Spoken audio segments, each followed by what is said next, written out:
So the headline is the Biden administration is not only defending family separation, by doing so, it's defending torture.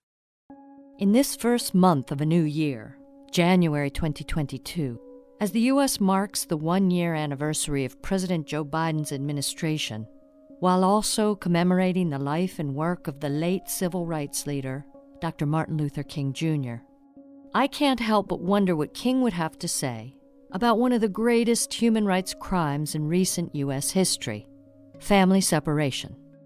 For those of us with eyes on the border, who also campaigned hard to get Biden elected, the hope of substantive differences between his administration and that of the former guy in U.S. border and immigration policy are fast fading. We see this in Biden's reactivation of Trump's Remain in Mexico policy, which I drill into in episode 9 of Witness Radio. Also in the continued, fallacious, and likely illegal application of Title 42, which resulted in the mass expulsion of thousands in 2021, including to date over 15,000 Haitians seeking refuge from a country roiled by chaos, violence, political instability, and environmental devastation, only to be returned without any due process under the law. Finally, there's the Biden administration's stance with regard to addressing the suffering of families of over 5,000 children stolen by Uncle Sam under Trump's zero-tolerance policy in 2018.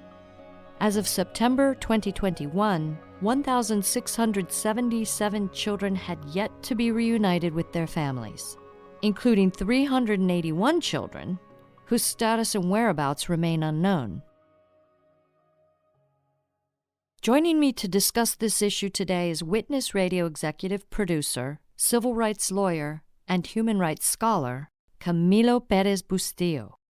Camilo was at ground zero when the practice of separating migrating families as a means to deter others from coming was piloted in El Paso before being rolled out as policy across the borderlands in April 2018.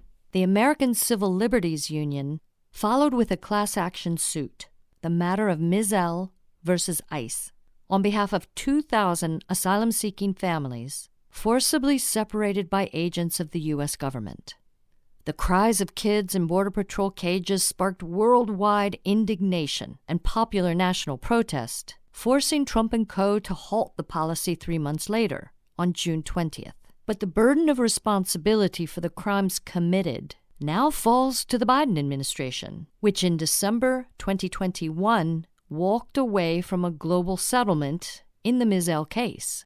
Several additional cases, brought in New York, Pennsylvania, and in California, now present the Biden administration with a Sophie's choice: acknowledge the irreparable damage done to these families by the U.S. government and negotiate a legal remedy at the risk of sparking the further ire of Trump world and the GOP prior to the U.S. midterm elections, or shield the U.S. government from a settlement and, in effect, defend government-sanctioned torture in the form of separating families.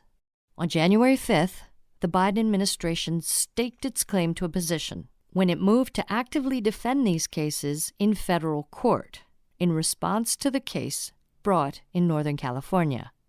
We start there. Witness Radio. Hey, Camilo. Hi, Sarah.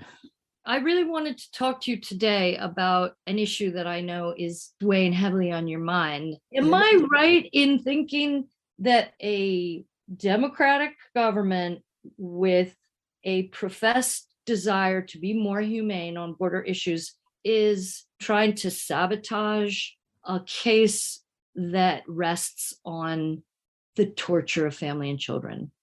What they're looking for primarily is for the case to be dismissed. Their argument is that the case should not proceed, that although theoretically speaking, they don't agree with a policy that promotes the separation of families, and they think it was inhumane, that as a matter of law, the federal government is free to choose such a policy because that falls within their legitimate discretion as a governmental authority. And so bottom line, they are defending family separation, which applies not just to this case, but to any other case brought by any of the families and children who were separated during the Trump administration. And are you referring to the ACLU case named Ms. L? Exactly, which is the initial precedent-setting case that compelled Trump to back off on family separation and to rescind the executive order that had gotten it going. This is the last week of June 2018, filed during the course of 2018, when basically when the sort of pattern that we came to identify as family separation was first being identified as a national pattern, that it wasn't just in the El Paso pilot program, but it was something that was being done throughout the border region. The Biden administration refused to negotiate in good faith in the ACLU case. There was a leak of what amount of damages was being talked about per family. Biden himself was directly questioned at a press conference about this, said that he thought it was garbage. It's not clear if he was referring to the negotiation or to the sum or to the very idea of some kind of payoff. Bottom line is the federal government stopped the negotiations. All right, and let's go back a little bit further to that El Paso program. If I remember correctly, the Trump administration was piloting family separation quite quietly in El Paso when you were there working at the Hope Border Institute, and you all actually saw it. And I remember reading, I believe in a February 2017 issue of the... It's an annual report. The report was issued in December of 2017. I had just joined Hope that fall in September, October 2017. And within a few weeks of my getting there, we began to get reports, in part through leaks from the Border Patrol, that there was family separation happening, that there were specific instances of family separation that could be identified.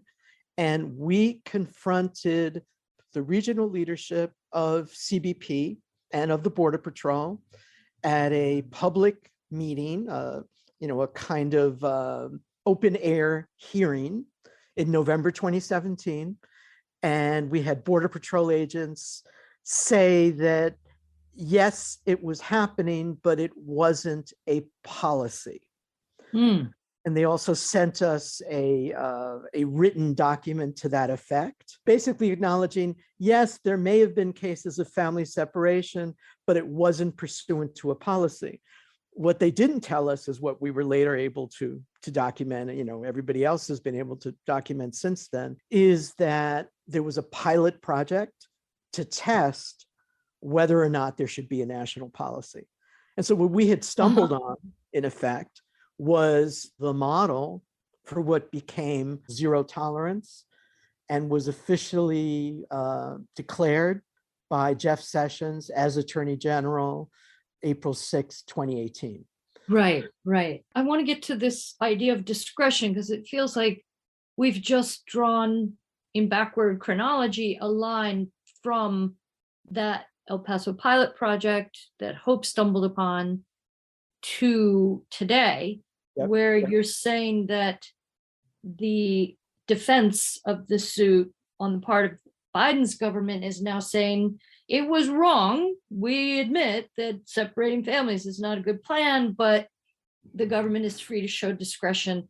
And for me, that I think was exemplified in Jeff Sessions' announcement of zero tolerance, where he justified it by referring to a biblical verse that was also used to justify enslavement of Black Africans back in the day, that says something along the lines of, trust your government because they know best. Yes, exactly. Yeah. And again, I think we have to push back really hard on this. What the Biden administration is saying is that family separation was wrong, but Trump had the right to do it within an arsenal of an acceptable range of discretion that governmental authorities have, because immigration and border policy involves what are called plenary powers that are replete with that kind of discretion.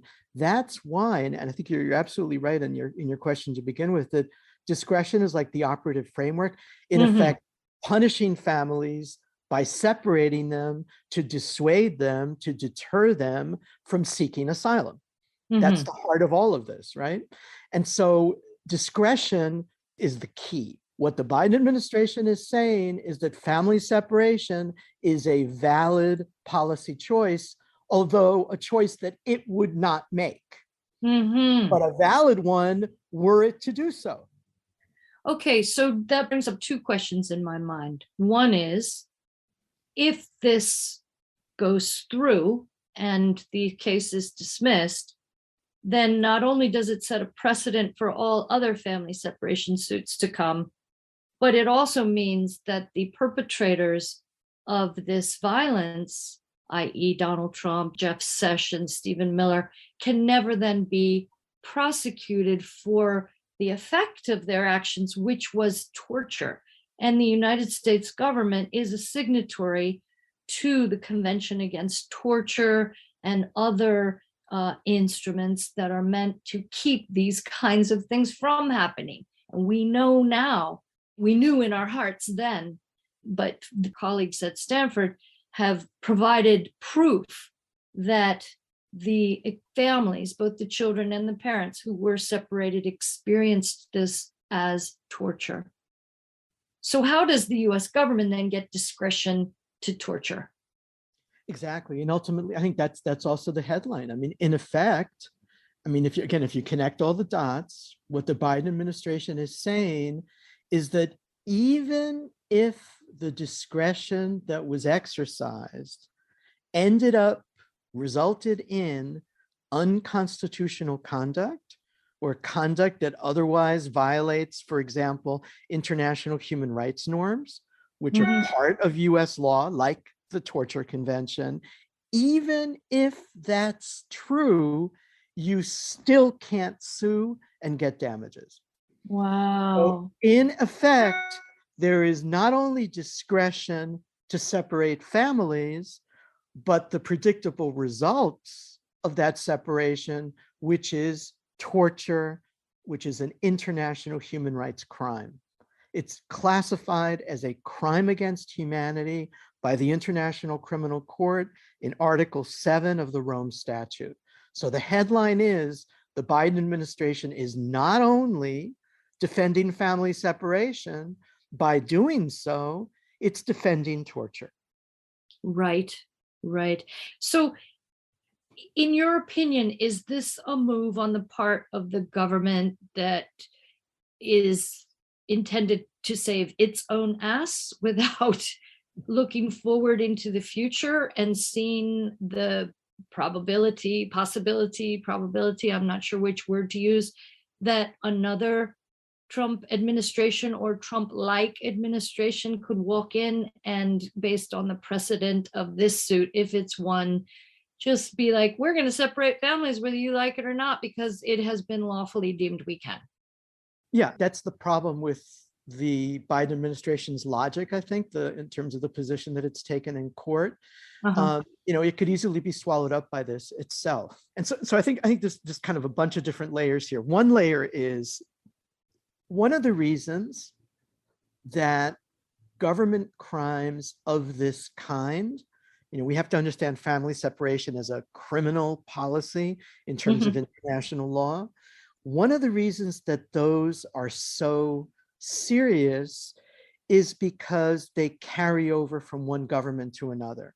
Because the way international law works is that the ultimate responsibility is not that of any particular government or individual political official, but of the state as such. And in other words, the state is a permanent structure, right?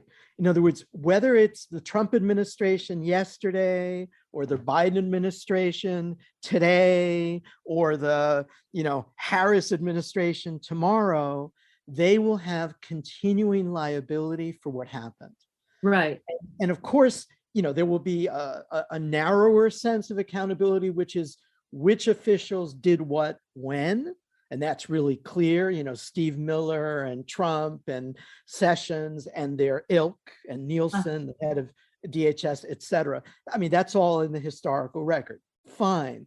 But in terms of who ultimately pays the damages, it will be the state, which means whatever government is in power at the time. And it means today, the Biden administration. Now, that, of course, is untenable for the Biden administration, given the fact that it's facing 10 months from now a midterm election and does not want to be positioned as the defender of families and children and parents who were engaged themselves in supposedly criminal conduct, which is crossing the border without authorization. Because remember, that's what zero tolerance meant. Zero tolerance meant 100% criminal prosecution in federal court of every single person who crossed the border without authorization, e.g. what are called by the right illegal immigrants. That's where the concept of illegality comes from. It's by crossing the border without authorization or by having a continued presence in the US without the proper documents. Yeah. And to clarify that, does that also include people who actually walk across a bridge and knock on the door of Customs and Border Patrol and say, hello, I'm here to seek asylum? No, it doesn't, because then they're sort of surrendering themselves into custody, but there's discretion at the heart of all of this. How do you interpret what is meant by having the intent or not to enter or remain in the US without authorization? All of that's in the hands of prosecutors, which is the US attorneys, and how in each district they interpret this. Well, wait, doesn't it start with the Border Patrol agents who are the initial point of contact for these people? For sure, but it's up to the US attorneys whether they prosecute or not. But also Border Patrol agents and CBP agents using their own discretion to decide, who to separate and who to kick back. Oh, of course. I mean, the discretion goes all the way down to the individual Border Patrol agent. Yes, absolutely. Yes. Which essentially holds the life or death of those families in their hands, their death as families, right? If not their physical death. Right. And from a historical point of view, I mean, families have always been separated as a means of torture by our government and by enslavers and by folks who want to break up the native populations. It's a part of the fascist playbook. It was the separate families. Practice, absolutely, during African slavery and during Native American genocide. If I can just actually echo that for a moment, Sarah. Please. There are three different families. Two of the three families that are plaintiffs in this California case are indigenous families from Guatemala, from the Maya Mam community. These are the same who have been disproportionately represented among those who've been held in sites like Tornillo and Homestead, which of course are at the origins of Witness as an organization, and at the origins of these policies. What's really striking is that all of that broader context that you just, brought into the conversation is directly applicable to these children, because in Guatemala, as part of genocide, there were thousands of children forcibly separated from their families as part of an overall process of forced displacement. So now it's happening internationally across borders, but it's the same indigenous communities in Guatemala targeted then and that have ultimately been targeted in cases like this. And that gets me to my second question, which was the role of the international legal community in all of this. You said that torture, and which is what family separation is, we've established that, is a crime against humanity. It therefore is seen as an international crime in international law, where the state is the perpetrator of the violence. Is there a role that the international legal community can play in litigating this case should the Biden administration be successful in getting it thrown out? I think that there's a question which can be answered through the Inter-American human rights system. There's a court and there's a commission. This is a system that is heavily financed and supported by the US diplomatically, what's known as the Organization of American States, the OAS. It's a really key instrument of US foreign policy. The problem is, ironically enough, although that system is heavily supported and financed by the US has never recognized that court, the Inter-American Court of Human Rights. It does recognize the commission. The commission sits in Washington, D.C. In fact, it would be hard for it not to be recognized. And there have been cases brought before the commission, complaints regarding US border policy. This has been something that's been done for 30 years or more by advocates.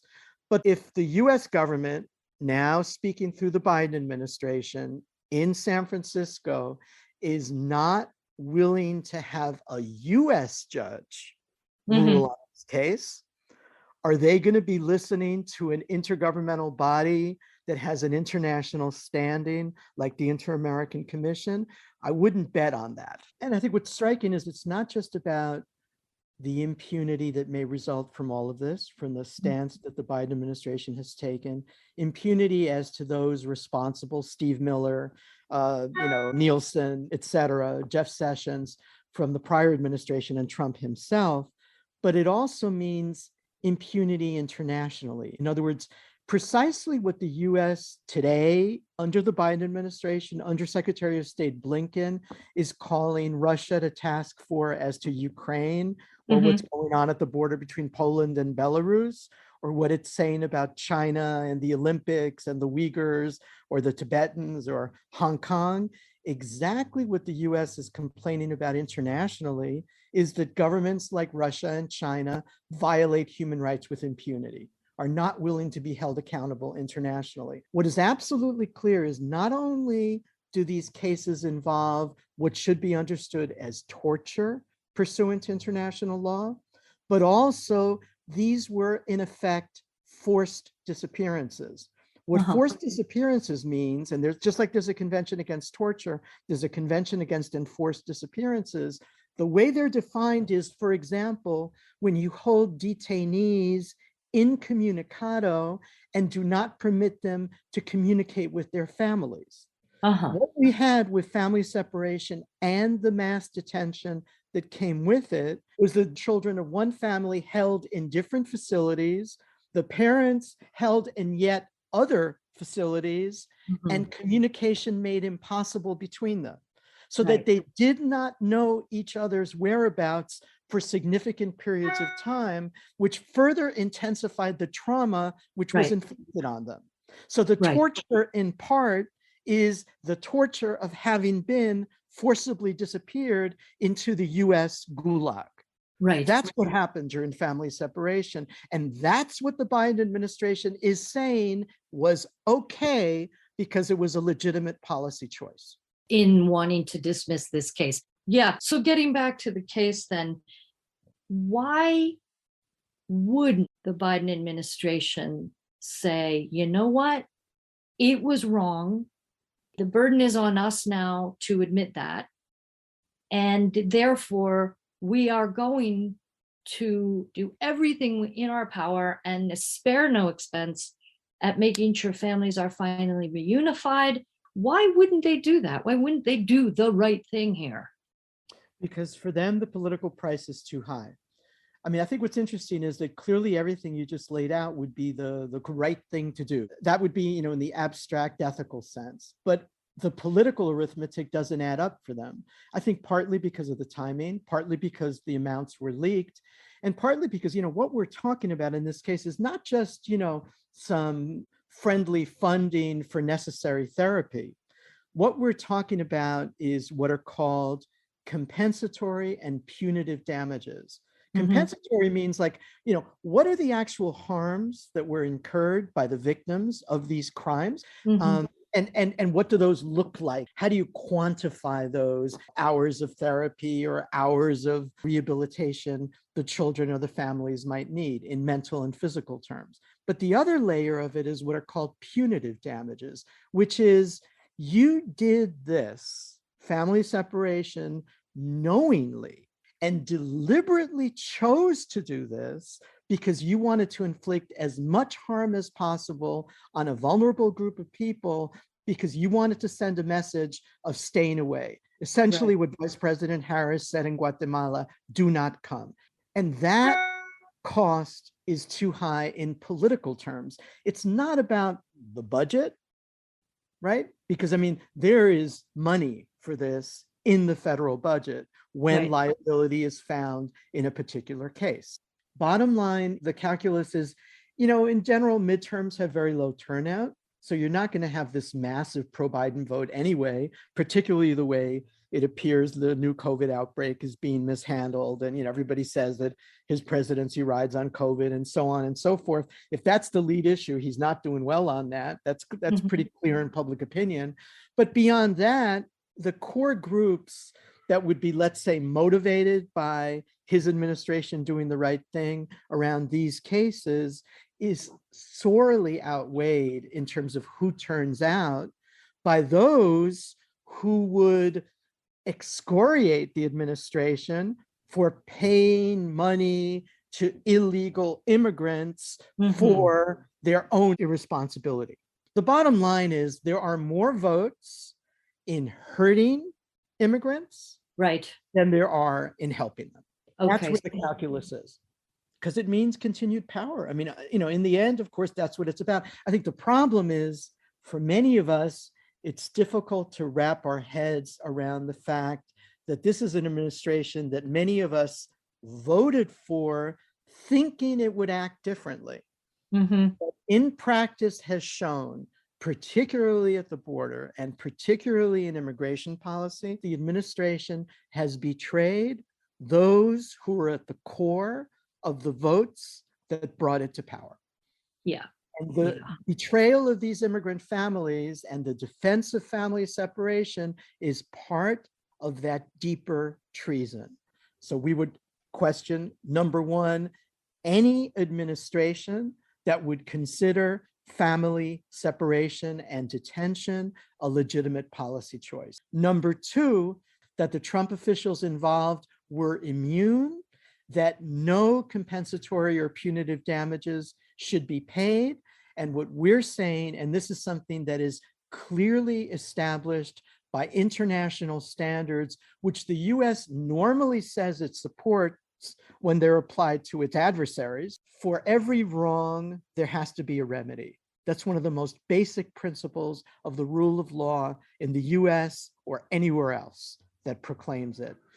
For every wrong, there has to be a remedy. But not only that, when the wrong is of such a magnitude as the wrongs in this case, when we're talking about an international crime like torture and forced disappearance, that triggers what's called transitional justice. That means you have the right to truth, justice, reparations, guarantees that this won't happen again, what are called guarantees of non-repetition, and a framework that's been defined as that of restorative justice. What Bishop Tutu sought to do through the Truth and Reconciliation Commission in South Africa, that's restorative justice. What many are trying to do in the US currently locally, in the wake of Black Lives Matter, in terms of local histories of racism and oppression.